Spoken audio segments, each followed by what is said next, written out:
Hello students, so we're going to talk about the new chapter today and that is going to be from the ecology.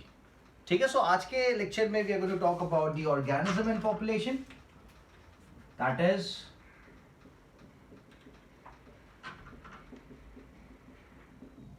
from ecology. ठीक है, now what is ecology? अगर ecology को define करना है तो ecology को कैसे define करेंगे? ऑर्गेनिज्म एंड पॉपुलेशन के बारे में बात करते हैं, but first we should be able to define ecology. ठीक है, तो इकोलॉजी को डिफाइन करेंगे तो it is the branch of biology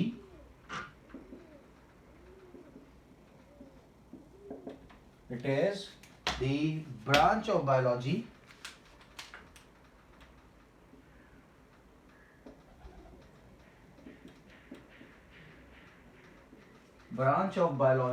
which deals with interaction which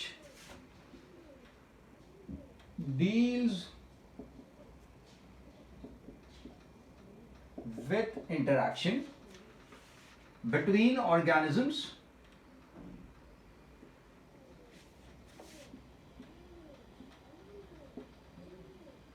and environment.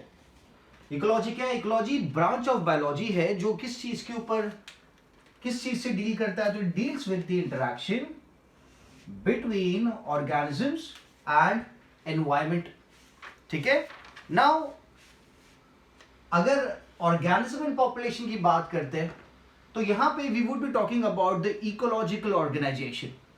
आपने टेक्सोनॉमिकल हायरार्की तो देखी है, जहां पे आप क्या करते हो, चीजों को अरेंज करते हो, ग्रुप्स को, टेक्सॉन्स को अरेंज करते हो, है ना. जैसे कि सबसे बड़ा जो ग्रुप है जिसको आप किंगडम बोलते हो, सबसे छोटा जो ग्रुप है उसे स्पीसीज बोलते हो. तो उसी तरीके से अगर यहाँ पे ऑर्गेनिज्म एंड पॉपुलेशन की अगर बात करते हैं, वहां पे if I talk about ecological organisation,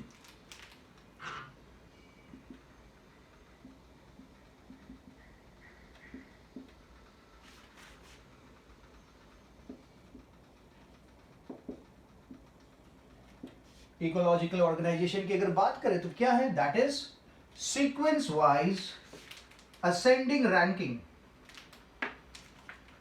It is sequence wise ascending ranking which operates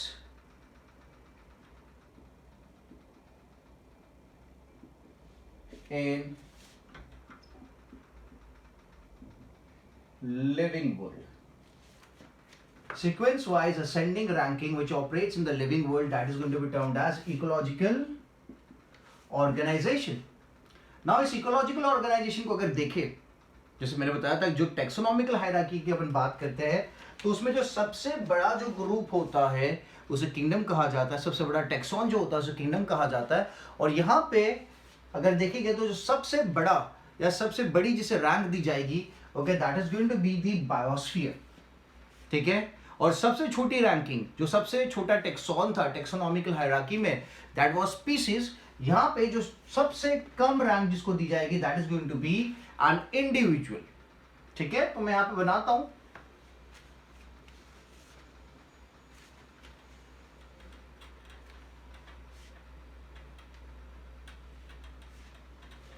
जैसे कि will start from the individual.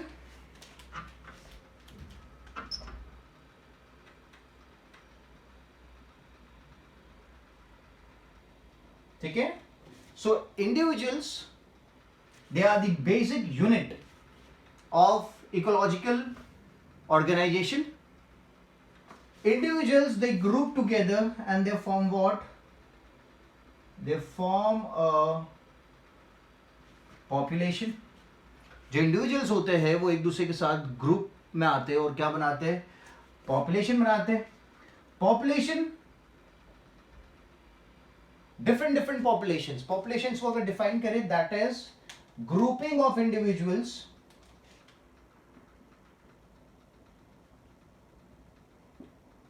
grouping of individuals of same species. है ना, अगर सेम स्पीसीज के इंडिविजुअल्स की ग्रुपिंग हो रही है तो that is going to be termed as population. और जब डिफरेंट पॉपुलेशंस एक साथ में आ जाते हैं तो क्या बनता है, there is formation of biotic community.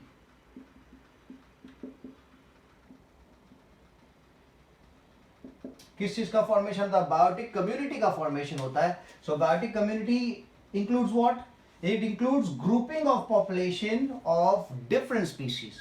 यहां पे क्या लिखा है, grouping of individuals of same species. यहां पे क्या लिखेंगे, grouping of population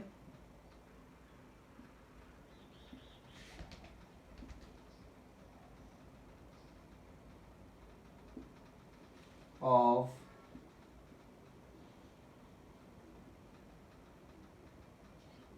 different species. अगर डिफरेंट स्पीसीज के पॉपुलेशन साथ में आते हैं तो सब बायोटिक कम्युनिटी कहा जाएगा। अगर एक ही स्पीसीज का ग्रुप बनाया जा रहा है तो that is going to be termed as population.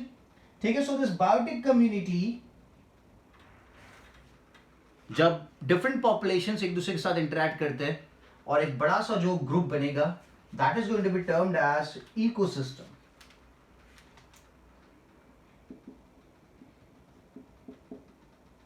से क्या कहा जाता है, इकोसिस्टम कहा जाता है। ठीक है, सो इकोसिस्टम इज व्हाट, अगर इकोसिस्टम की बात करते हैं, so it consist of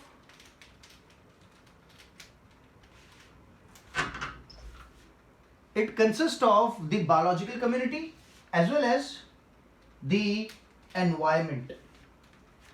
ecosystem की बात करेंगे, that is interaction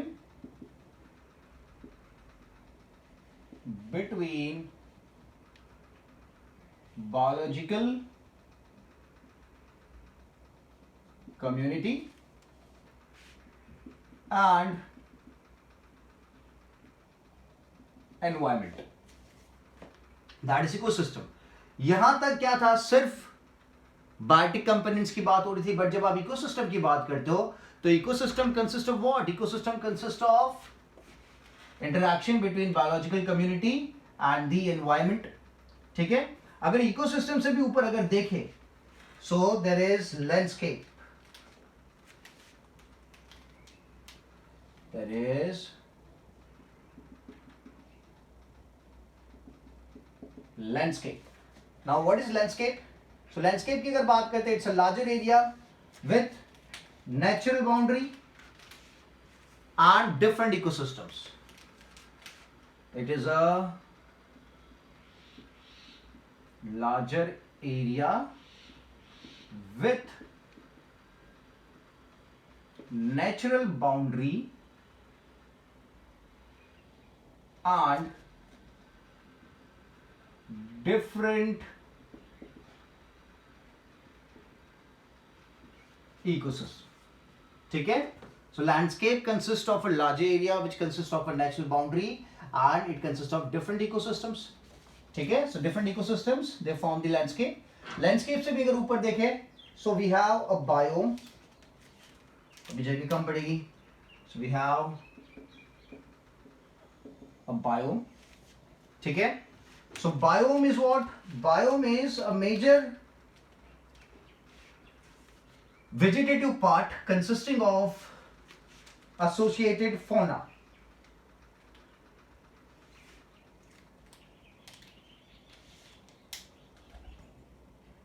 Major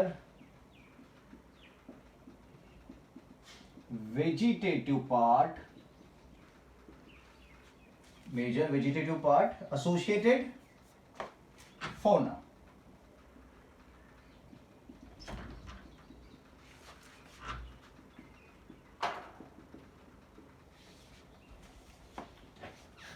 clear है, सो दैट इज बायोम। अगर बायोम से भी ऊपर जाके देखें, सो बायोम से ऊपर क्या आता है, सो देयर इज बायोस्फीयर।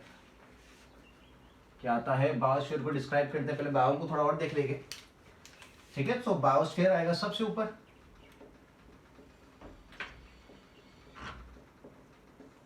ठीक है, so biosphere, biome, landscape, ecosystem, biotic community, population and individuals. So individuals की अगर बात करें, they are the basic unit of classification in terms of ecology. ठीक है, बेसिक यूनिट या फिर इकोलॉजिकल क्लासिफिकेशन की अगर बात करेंगे तो उसका जो बेसिक यूनिट होगा वो कौन होगा? इंडिविजुअल होगा.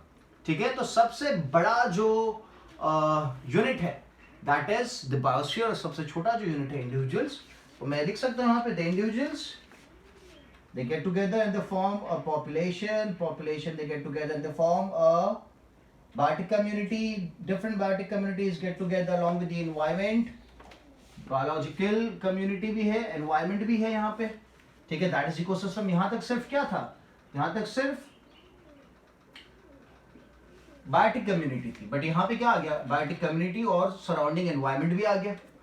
Different ecosystems they get together in the form a landscape, and landscape they get together in the form a biome, and biome क्या बनाता है? बायोम बनाता है बायोस्फीयर. ठीक है, तो यहां पे क्या हो रहा है? अगर पॉपुलेशन से बायोटिक कम्युनिटी के ऊपर अगर जाते हैं तो यहां पे मैं एक चीज मेंशन कर सकता हूं. पहले मैं बायोटिक कम्युनिटी के बारे में यहां पे मेंशन करता हूं कि बायोटिक, जिसमें लिखा है grouping of population of different species.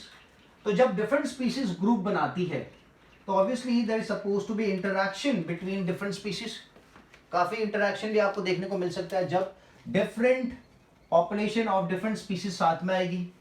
ठीक है, तो यहां पे जो डिफरेंट रिलेशनशिप है, डिफरेंट इंटरैक्शंस है, अगर मैं मेंशन करूं, डिटेल में बाद में देखेंगे इंटरैक्शंस को, but if you talk about different interactions that are present at the biotic community level, so that is mutualism,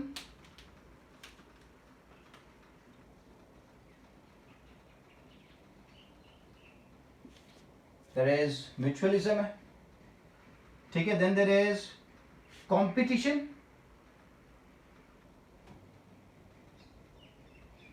then there is predation, then there is parasitism,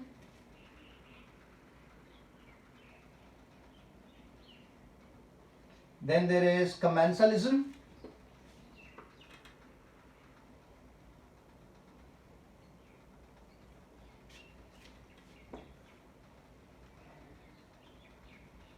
commensalism है, mutualism है, competition है, predation है, parasitism है, और एक और मैं लिखता हूं एमेंसलिज्म. ठीक है, तो ये डिफरेंट इंटरैक्शंस है जिनको डिटेल्स में अपन बाद में पढ़ेंगे, पर अभी पता होना चाहिए कि बायोटिक कम्युनिटी लेवल पे जब grouping of populations of different species साथ में आते हैं तो obviously they are going to interact. और जो इंटरैक्शंस है ये मैंने बता रखे, mutualism, competition, predation, parasitism, commensalism and amensalism. ठीक है, क्लियर है. अब जब इकोसिस्टम लेवल पे आते हैं तो इकोसिस्टम लेवल पे क्या आ गया? बायोटिक फैक्टर्स आ गए, एबायोटिक फैक्टर्स आ गए. Biotic factors are living factors, abiotic factors are non living factors. तो जब ये दोनों फैक्टर्स साथ में आते हैं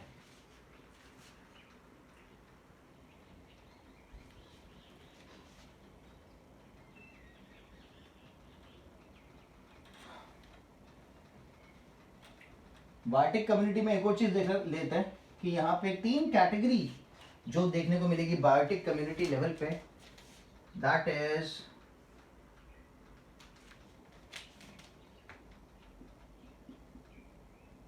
प्लांट.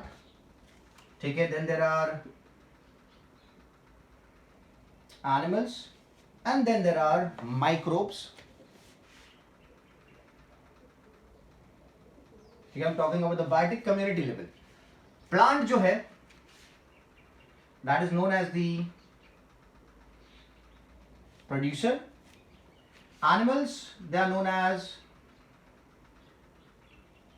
consumers, and microbes की अगर बात करें, so microbes are known as decomposers. So we have plant, animals and microbes. Plants, producers, जो खाना बनाने का काम करते हैं. एनिमल्स उस खाने को कंज्यूम करने का काम करते हैं, और जो माइक्रोब्स है वो डिकम्पोजर्स का काम करते हैं. जो भी चीजें डेड हो जाती है उनको डिकम्पोज करने का काम करते हैं microbes. So they come under the biotic community. ठीक है, I was talking about the ecosystem. तो इकोसिस्टम में यहाँ पे क्या होगा?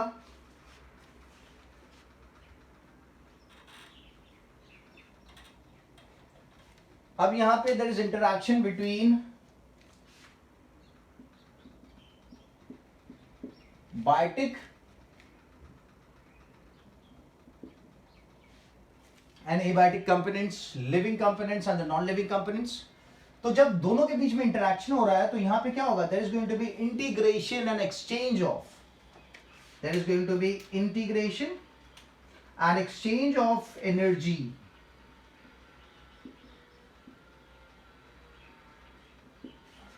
And exchange of energy. ठीक है, और उसी के साथ एनर्जी का इंटीग्रेशन और एक्सचेंज होगा, उसी के साथ क्या होगा, there is going to be recycling.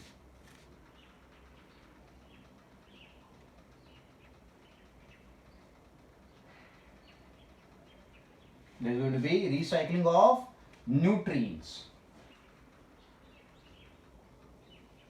Simple and easy. So integration and exchange of energy as well as recycling of the nutrients, that is going to be observed in ecosystem.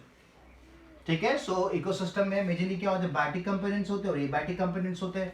Biotic का living components, abiotic का non living components. ठीक है, so let's move ahead now.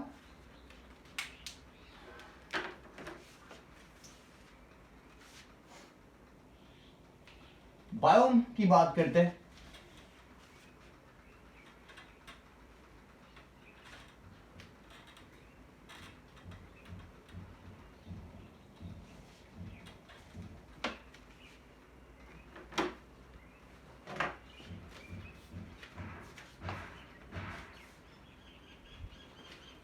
So we have biome को further can be differentiated into, biomes can be further categorized into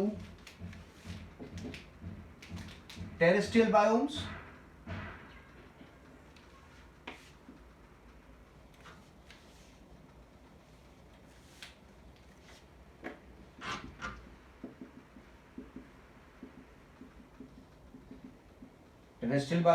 and the aquatic biomes। ठीक है, दो तरीके के बायोम्स है, टेरेस्ट्रियल बायोम्स है एंड एक्वेटिक बायोम्स है। अगर टेरेस्ट्रियल बायोम्स की बात करें तो इसके अंदर we have the terrestrial rain forest, we have दी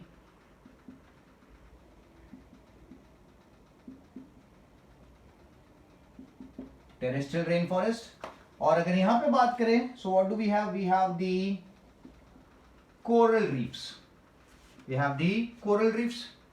अब जब टेरेस्ट्रियल रेन फॉरेस्ट की अपन बात करते हैं बायोम्स में, so they have, because they are located at the equator, इसके वजह से they have constant temperature as well as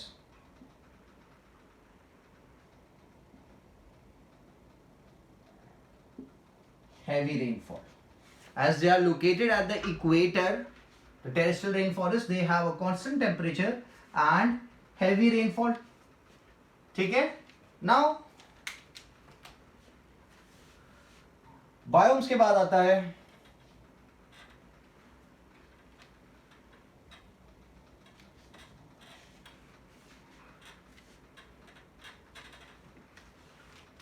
we have biosphere,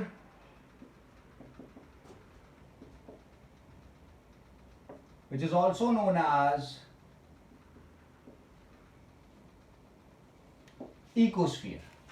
Biosphere and ecosphere की अगर बात करें तो what does it mean? What does it consist of? So it consists of all the aquatic and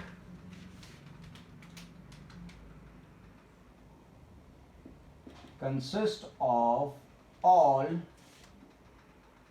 the aquatic and terrestrial biomes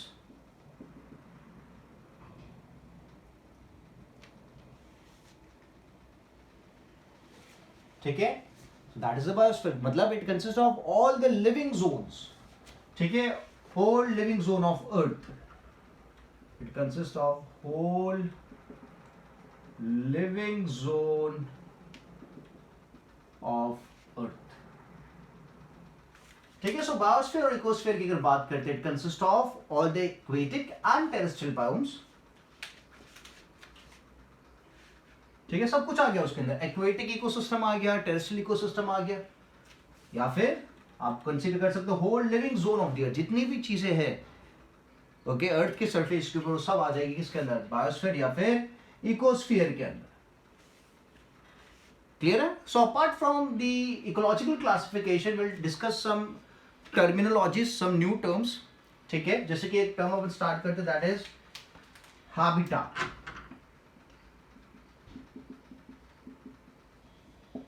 Habitat. What is habitat? So habitat is, we can put it as the address or locality or specific place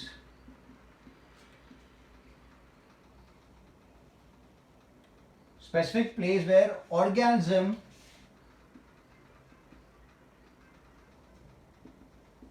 is found or where it lives. ठीक है, habitat is the address or locality or the specific place जहां पे वो organism आपको generally देखने को मिलेगा. That is its home, its place जहां पे most of the time वो animal रहता है, reside करता है. ठीक है, उसे उस चीज को habitat कहा जाता है. So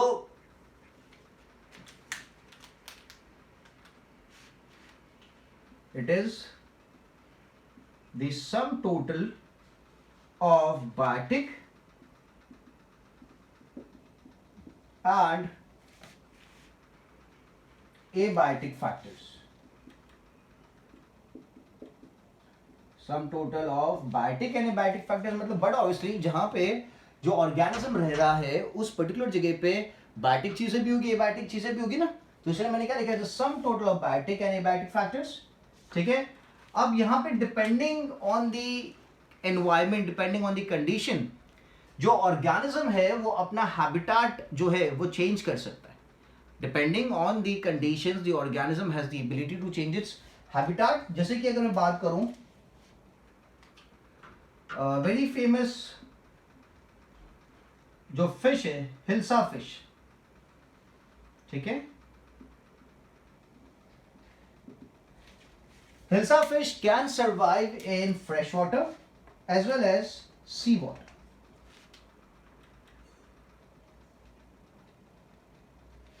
Can survive in fresh water as well as sea water. तो यहां पे ये जो पर्टिकुलर ऑर्गेनिज्म है, ये ऑर्गेनिज्म दो जगह पे मिल रहा है आपको. एक तो फ्रेश वाटर में भी आपको मिलेगा, इसका हैबिटाट फ्रेश वाटर भी है एंड सी वाटर भी है. ठीक है, तो ऐसा नहीं कि एक ही जगह पे आपको देखने को मिल सकता है. Maybe depending on the conditions the organism can be found at two different places. ठीक है, तो सर्वाइव की जगह पे मैं लिख सकता हूं can be found in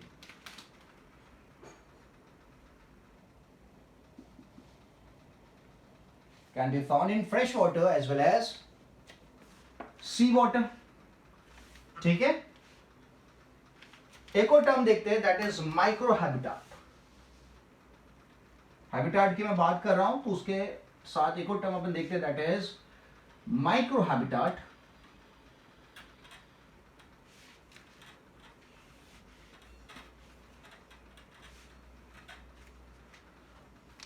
so what is micro habitat? Micro is small. ठीक है, नाम से आपको पता चल रहा है व्हाट डज इट मीन. ठीक है, so it is the sub division of habitat. Micro habitat is sub division of habitat. ठीक है, जैसे कि अगर आप बात करते हैं, लेट्स टेक अ पॉन्ड. अगर पॉन्ड कंसिडर करते हैं, ठीक है, तो ये पर्टिकुलर जो जगह है ये किसी भी ऑर्गेनिज्म का एक हैबिटाट हो सकता है फॉर द फिश और for any other aquatic animal. But pond का जो बॉटम एरिया है, पॉन्ड के जो एजेस है, it can serve as the habitat for other micro organisms, है ना। Majority of the pond is going to serve as the habitat for a macro organism, ठीक है। कोई बड़े ऑर्गेनिज्म के लिए पूरा पॉन्ड एज अ हैबिटाट काम करेगा, बट जो पॉन्ड का बॉटम है, पॉन्ड के एजेस है, वहां पे small micro organisms can survive, ठीक है। So it can be termed as the micro habitat. तो क्या लिखे यहां पे,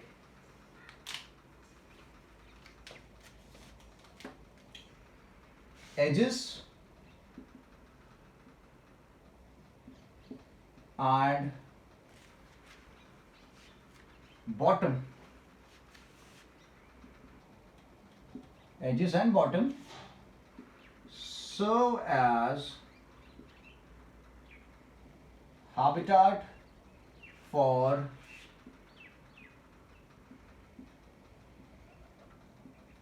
microorganisms, ठीक है। so that is termed as microhabitat, which is a subdivision of habitat only, ठीक है। फिर एक और टर्म देखते हैं, दैट इज द इकोलॉजिकल निश। इकोलॉजिकल निश देखते हैं, व्हाट इज इट। सो अगर निश की बात करते हैं तो niche is actually the role played by an organism, है ना। और दी वो क्या काम करता है नेचर में और दी इकोसिस्टम में, what is the role of that particular organism, so that is known as the निश।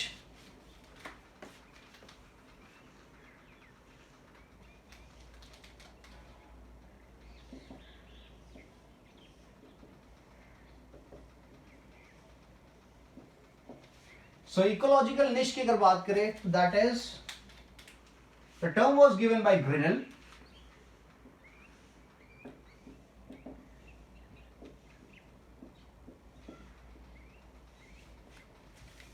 Grinnell ने term दिया था, it is the role or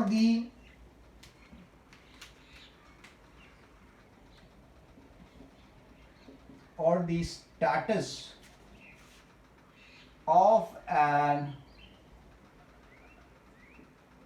organism or an individual species in an environment, ठीक है। For example अगर मैं मेरी बात करता हूँ, that is just an example.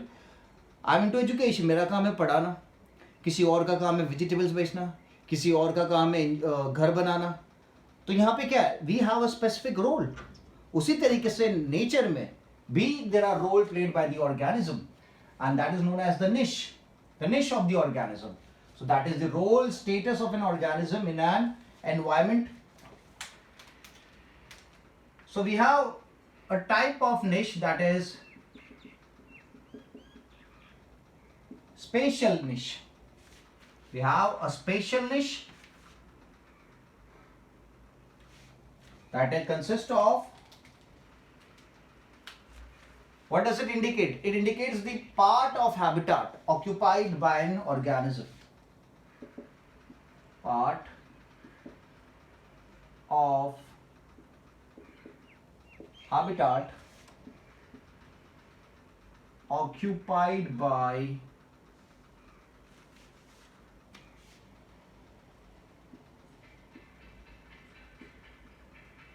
organism. That is spatial niche. What would a spatial niche indicate? It is only going to indicate the part of habitat. कौन सी जगह उसने ऑक्यूपाई कर रखी है,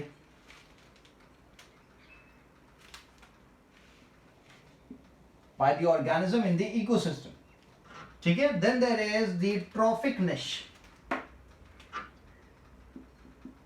There is trophic niche.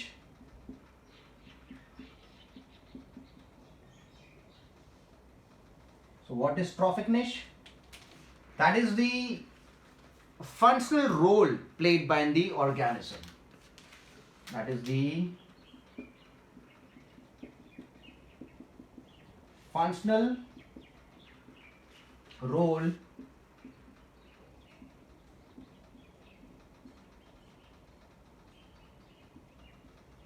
played by organism, जैसे कि whether it is a producer, plants की बात हो रही है, or it is a consumer,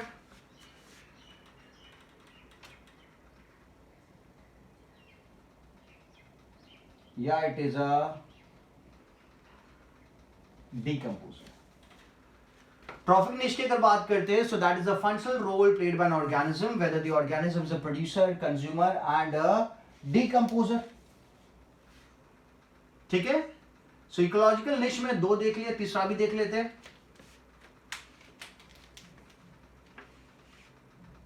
that is multi directional और द मल्टी डायमेंशनल,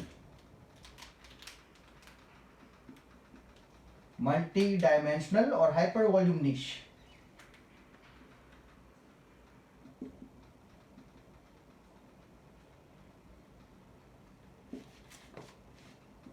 या फिर हाइपर वॉल्यूम निश. What is it? Multi dimensional hyper volume निश की अगर बात करते हैं, सो it is actually the habitat जहां पे जो ऑर्गेनिज्म है वो फ्लरिश कर सकता है, अच्छे से फ्लरिश कर सकता है, मैक्सिमम फ्लरिश कर सकता है. Okay, so that is termed as the multi dimensional और द हाइपर वॉल्यूम निश. तो यहां पे लिखूंगा मैं environmental gradient.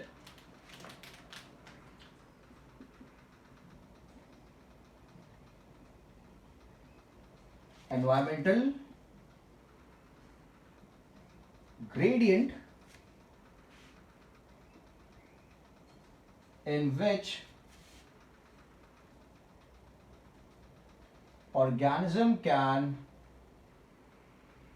flourish. Environmental gradient in which or the habitat in which the organism can flourish, that is termed as the multi-dimensional or the hyper volume niche. ठीक है. जैसे कि अगर बात करते हैं आर्कीबैक्टीरिया कि अगर मैं बात करूं तो आर्कीबैक्टीरिया कैन सर्वाइव और survives at very extreme temperatures, गर्म टेम्परेचर्स में वो सर्वाइव करता है. ओके, और अच्छे से फ्लरिश भी करता है. सो that is the multi dimensional निश. ठीक है, क्लियर है? Now, for two organisms or for two species, niche cannot be same.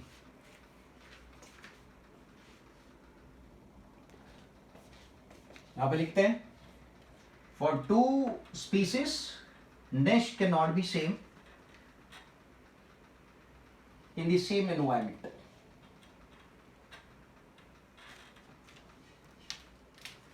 और अगर सेम होगी तो क्या होगा? अगर दो स्पीसीज का एक ही रोल है, they are playing the same role in the same environment, तो क्या होगा? There is going to be competition, है ना. अगर दो species they are working as the producer, so they would compete for the sunlight, they would compete for the nutrients. If two organisms they are working as a predator, they are hunting down organism, तो यहां पे क्या होगा? competition for the food. ठीक है, तो यहां पे मैं लिखूंगा for two species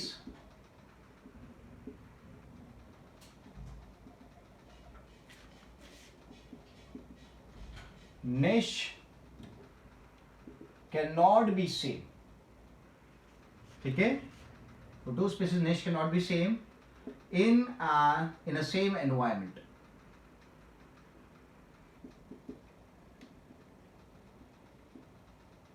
Niche cannot be same in the same environment.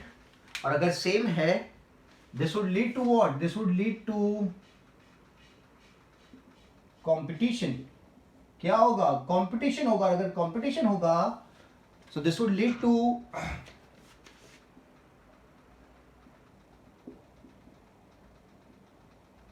species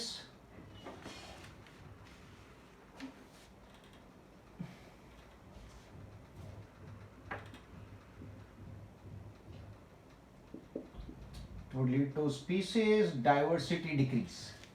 कि जो स्पीसीज की डाइवर्सिटी थी वो कम हो जाएगी, क्योंकि यहाँ पे क्या हो रहा है, कंपटीशन हो रहा है, ठीक है। When two species compete for food, obviously there is a loss to this species, एक स्पीसीज को लॉस होगा, दूसरे को बेनिफिट होगा, उसी के साथ काफी ज्यादा डैमेज भी हो सकता है, इंजरीज भी हो सकती है व्हेन दे आर कंपीटिंग, ठीक है। So for two species niche can not be same, और अगर सेम है तो this would lead to the species diversity decrease, ठीक है। Now if there is requirement to maintain the species diversity, अगर species diversity को maintain करना तो बट obviously ये चीज तो नहीं होनी चाहिए, to maintain species diversity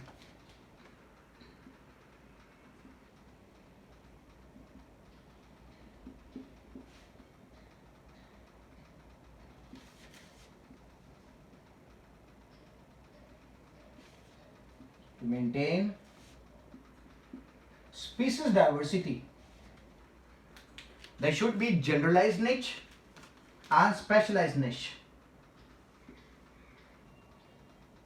There should be generalized niche and specialized niche. अगर जनरलाइज्ड निश अवेलेबल है, स्पेशलाइज्ड निश अवेलेबल है, तभी आपको क्या देखने को मिलेगा, जो स्पीसीज डाइवर्सिटी है वो मेंटेन रहेगी, नहीं तो मेंटेन नहीं हो पाएगी, ठीक है। Simple and easy, okay. So let's move ahead and let's talk about one more important topic, that is the climate zone. Different climates available है, different latitudes, different altitudes की अगर बात करें तो, so let's talk about the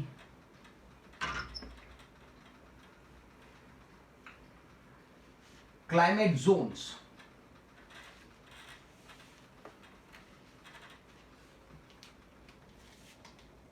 climate zones की बात करते हैं, काफी इंपॉर्टेंट है ये, याद रखना, ठीक है। सो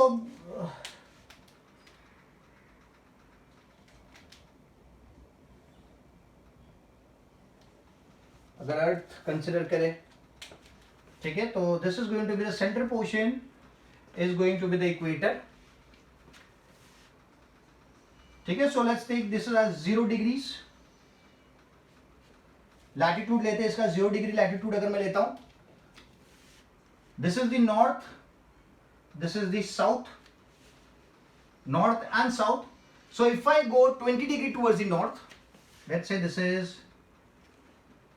20 डिग्री टुवर्ड्स द नॉर्थ, या फिर 20 डिग्री टुवर्ड्स द साउथ, अगर मैं 20 डिग्री नॉर्थ जाता हूं, 20 डिग्री साउथ जाता हूं, सो जो क्लाइमेट जोन है ये, this is known as the tropical zone. It is known as, if you go 20 degree towards the north or 20 degree towards the south, that is known as the tropical from the equator. Equator से अगर आप 20 degree north जाते हो या 20 degree south जाते हो, इसे tropical zone कहा जाता है। अगर इक्वेटर से या फिर ट्रॉपिकल जोन से if you move towards up और ऊपर जाते 40 डिग्रीज,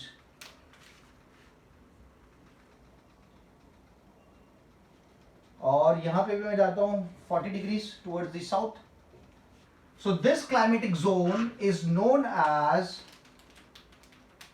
सब tropical, it is known as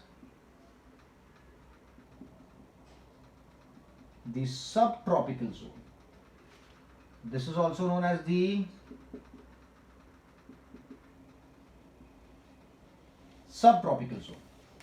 0 degree to 40 degree and 0 degree to 40 degree towards the south, towards the north, subtropical zone. अब subtropical zone के ऊपर अगर जाते हैं 20 degree plus,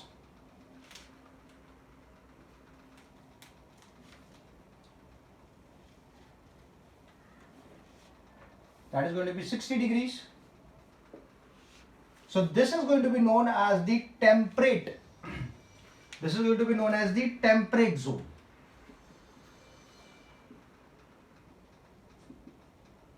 This is the temperate zone. Latitude मिली, अगर आप 40 degree plus 20 degree करोगे, सब ट्रॉपिकल जोन से थोड़ा और ऊपर जाओगे, तो it is going to be known as the temperate zone.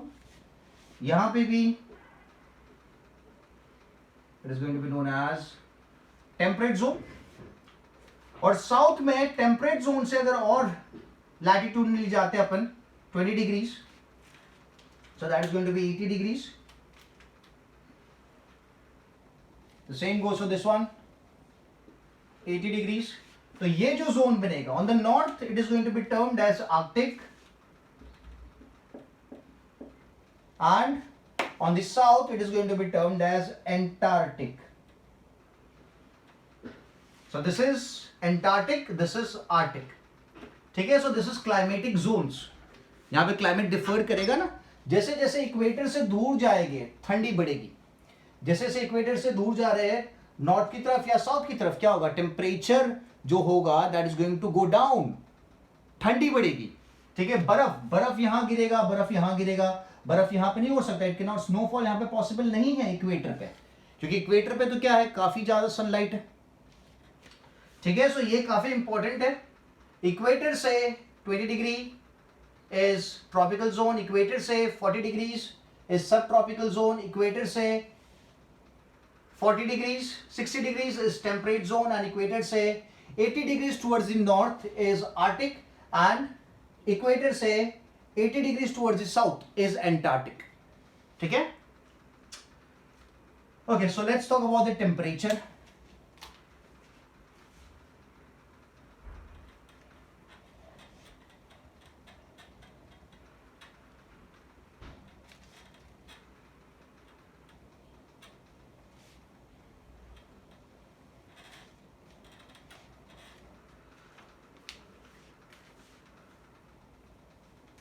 So tropical zone की अगर मैं बात करता हूं,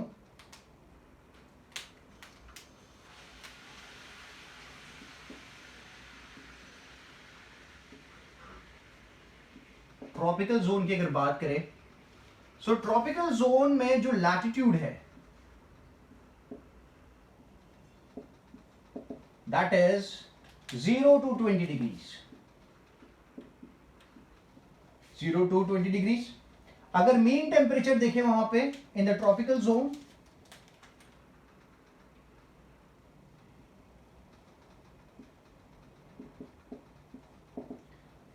तो मीन टेम्परेचर क्या होगा, so it's going to be more than 25 degrees. ठीक है, और अगर विंटर्स की बात करें तो विंटर्स इज नेग्लाइजिबल, नेग्लाइजिबल में मैं लिखता हूं nil, because we are at the equator, equator के पास है। ठीक है, सो मेन टेम्परेचर जो रहेगा that is going to be more than 24 degree Celsius, और ठंडी ऑलमोस्ट नेग्लाइजिबल होगा। ठीक है, इतना ज्यादा ठंड नहीं लगेगा। बट ट्रॉपिकल जोन से अपन जाते हैं सब ट्रॉपिकल जोन पे,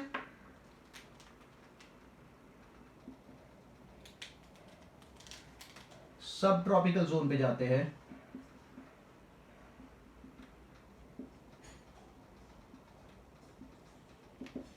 तो सब ट्रॉपिकल जोन की अगर बात करते हैं, लैटिट्यूड कितना है,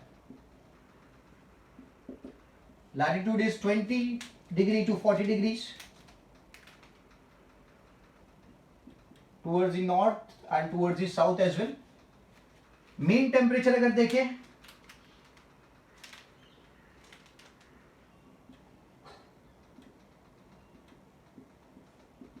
that is going to be 17 to 24 degree Celsius,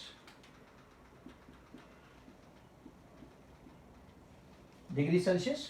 और अगर विंटर की बात करें तो it's going to be pleasant, इतनी ज्यादा ठंड भी नहीं होगी, इतनी ज्यादा चिल्स भी नहीं होगी।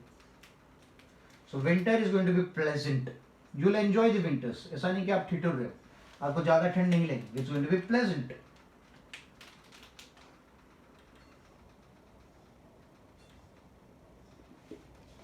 ठीक है, फिर सब ट्रॉपिकल के बाद कौन सा आता है, सब ट्रॉपिकल के बाद आता है टेम्परेट। तो अगर टेम्परेट जोन देखें,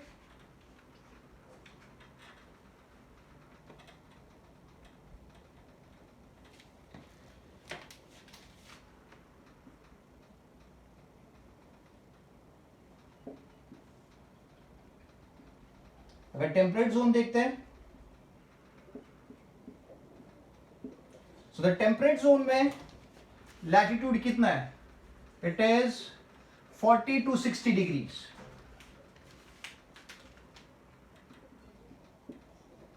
40 degree towards the north and 40 degrees towards the south, ठीक है।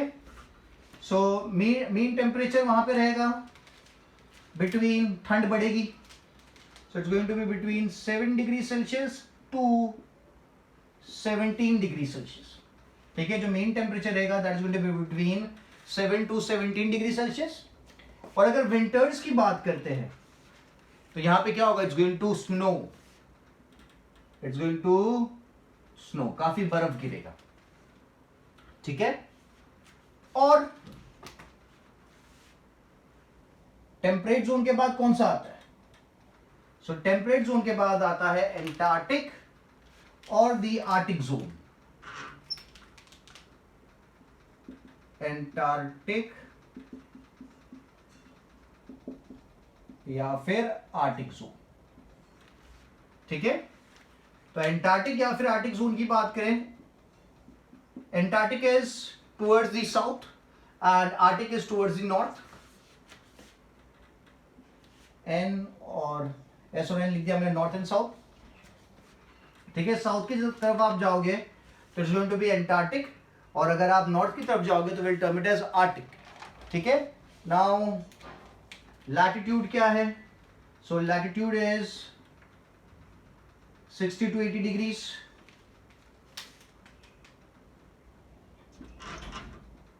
to 80 degrees. मीन टेम्परेचर क्या है, so it is going to be less than 7 degree Celsius. तो टेम्परेचर रहेगा 7 डिग्री सेल्सियस से कम रहेगा, मतलब काफी ज्यादा ठंड है, ठीक है। और यहां पे क्या होगा, विंटर्स में प्रोलॉन्ग्ड सीवियर रेनफॉल, काफी, आई एम सॉरी, स्नोफॉल, बारिश तो नहीं, स्नो होगा यहां पे, prolong severe snowfall, that is at the Antarctic and the Arctic, ठीक है। तो यहां पे अपने क्लाइमेट जोन्स की बात कर लिए। अब जैसे आप इक्वेटर से ऊपर की तरफ मूव कर रहे हो, इक्वेटर से नीचे की तरफ मूव कर रहे हो, उसी तरीके से भी टॉक अबाउट अ माउंटेन, अगर आप एक माउंटेन की बात करते हो तो माउंटेन पे भी आपको क्या देखने को मिलेगा, आपको ग्रेडियंट्स देखने को मिलेंगे, आपको जोनेशन देखने को मिलेगा माउंटेन्स पे भी।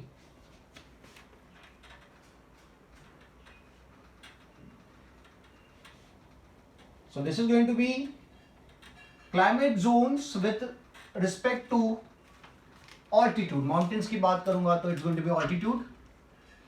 यहां पे मैं अभी तक latitude की बात कर रहा था, climate zones with respect to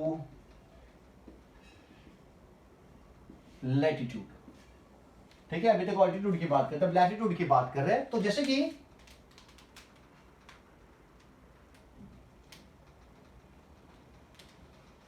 there's a mountain, ठीक है। तो माउंटेन में भी आपको क्या दिखेगा, क्लाइमेट जोन्स दिखेंगे with respect to the latitude, मतलब the base is going to be the tropical region, this is tropical. ऊपर की तरफ it is going to be sub tropical, उससे ऊपर की तरफ अगर जाते हैं it's going to be temperate, जैसा आपने लैटिट्यूडल पढ़ा था अर्थ के ऊपर। बट यहां पे सबसे ऊपर, जैसे अपन ने वहां पे क्या पढ़ा था, आर्टिक एंड एंटार्क्टिक, बट यहां पे सबसे ऊपर इट्स नॉट आर्टिक और Antarctic, it is alpine, it is alpine. तो यहां पे सबसे ज्यादा ठंडी, सबसे कम ठंडी ट्रॉपिकल में, सबसे ज्यादा ठंडी एल्पाइन में, ठीक है। तो that is climate zones with respect to the latitude, ठीक है, क्लियर है। माउंटेन्स में आपको डिफरेंट लैटिट्यूड्स पे आपको डिफरेंट क्लाइमेट जोन्स देखने को मिलेंगे। तो ट्रॉपिकल में जो टेम्परेचर था, सब ट्रॉपिकल में जो टेम्परेचर था, टेम्परेट में जो टेम्परेचर था, एल्पाइन में जो टेम्परेचर था, एंटार्क्टिक और आर्टिक, इसको आप कंपेयर कर सकते हो, एंटार्क्टिक एंड आर्टिक के साथ। नाउ अगर for a mountain located in temperate region,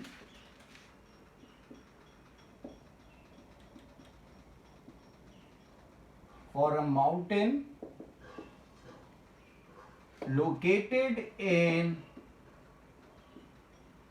temperate region, ठीक है, temperate reason that means I am talking about the altitude वाली बात कर रहा हूं मैं, ठीक है, this is altitude, I am sorry this is not latitude, this is altitude, क्योंकि लैटिट्यूड अपन ने पढ़ लिया आगे विद रेफरेंस टू ऑल्टीट्यूड, ठीक है। For a mountain located in temperate regions in terms of latitude अगर देखें, in terms of latitude, how many climate zones are possible? How many, जैसे मैंने यहां पे 4 क्लाइमेट जोन्स दिखाए, तो अगर कोई माउंटेन टेम्परेट रीजन में लोकेटेड है, ठीक है, टेम्परेट रीजन आपको पता है कितना 40 डिग्री टू 60 डिग्री के बीच में, ठीक है, तो अगर उस रीजन में लोकेटेड है तो how many climate zones are possible with respect to, are possible with respect to altitude, यहां पे मैं हटा देता हूं, ठीक है। तो अगर कोई माउंटेन लोकेटेड है टेम्परेट रीजन में, आगे देखा आपने टेम्परेट रीजन, तो हाउ मेनी क्लाइमेट जोन्स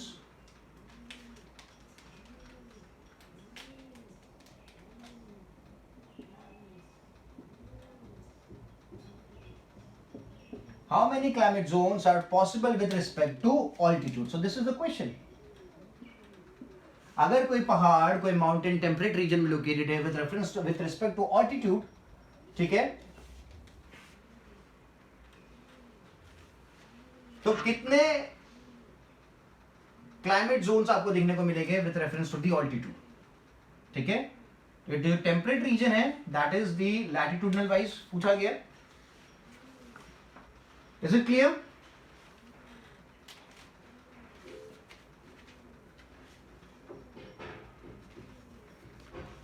ठीक है, तो यहां पे अगर अपन देखें कोई माउंटेन टेम्परेट रीजन में अगर लोकेटेड है तो आपको कितने क्लाइमेट जोन्स देखने को मिलेंगे। तो अगर वो टेम्परेट रीजन में लोकेटेड है तो आपको सब ट्रॉपिकल नहीं देखने को मिलेगा, आपको ट्रॉपिकल भी देखने को नहीं मिलेगा, आपको सिर्फ 2 क्लाइमेट जोन्स देखने को मिलेंगे, that is temperate and alpine. यहां पे मैं लिखूंगा maximum 2 climate zones, maximum 2 climate zones are possible, that is alpine and temperate.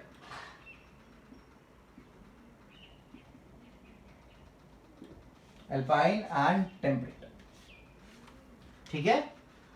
Now क्या टेम्परेचर डिफरेंस आपको देखने को मिलेगा in reference to the latitude and altitude? अगर चेंज होता है तो यहां लिखते हैं change in latitude, change in latitude और इंक्रीज इन ऑल्टीट्यूड, और increase in altitude there is decrease in temperature, there is decrease in 6.5 degrees Celsius temperature। अगर चेंज होता है तो कितना होगा? 6.5 डिग्री सेल्सियस टेम्परेचर चेंज देखने को मिलेगा, ठीक है। I'll write this down.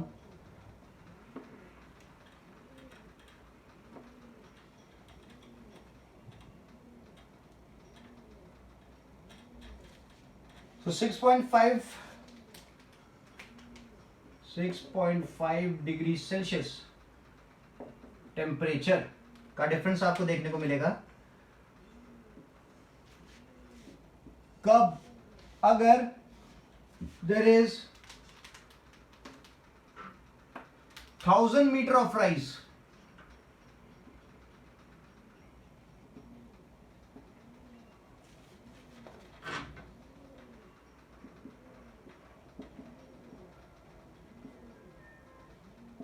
Thousand metre of rise in altitude, तो क्या हो जाएगा 6.5 डिग्री सेल्सियस टेम्परेचर का डिफरेंस देखने को मिलेगा, और there is 11.7 degree change in latitude, और there is 11.7 degree change in latitude. ठीक है, समझ में आ गया। तो अगर there is 100 metre of change in the altitude, the temperature difference आएगा from the previous temperature, that is going to be 6.5 degree Celsius, और अगर 11.7 डिग्री चेंज है latitude में, so that is also termed as 6.5 degree Celsius. ठीक है, temperature difference होगा 6.5। ये जो दिख रहा है डिक्रीज और change in temperature, this decrease और चेंज इन टेम्परेचर, ठीक है, इज नोन एज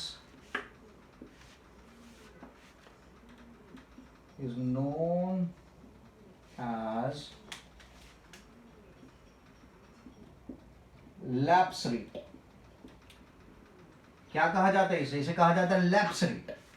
डिक्रीज और change in temperature is known as the lapse rate. तो अगर 1000 मीटर का डिफरेंस आएगा ऑल्टीट्यूड में, तो 6.5 डिग्री सेल्सियस का टेम्परेचर डिक्रीज होगा, और 11.7 डिग्री चेंज आएगा लैटिट्यूड में, तो भी 6.5 डिग्री सेल्सियस टेम्परेचर क्या होगा का डिफरेंस आएगा या डिक्रीज होगा। ठीक है, simple and easy. So I will keep this much for this session. आज के लिए अपन इतना रखते हैं। आई होप आपको बातें समझ में आई जो मैंने करी in terms of latitude and altitude. Okay, we have talked about the climate zones also. काफी इंपॉर्टेंट है क्लाइमेट जोन, आपको याद रखना है। ठीक है, so make sure go through the lecture properly, अच्छे से सुनना, अच्छे से नोट्स बनाना, और नोट्स बनाने के बाद आपको मुझे व्हाट्सएप करना है। If any doubts drop me a message. Thank you so much.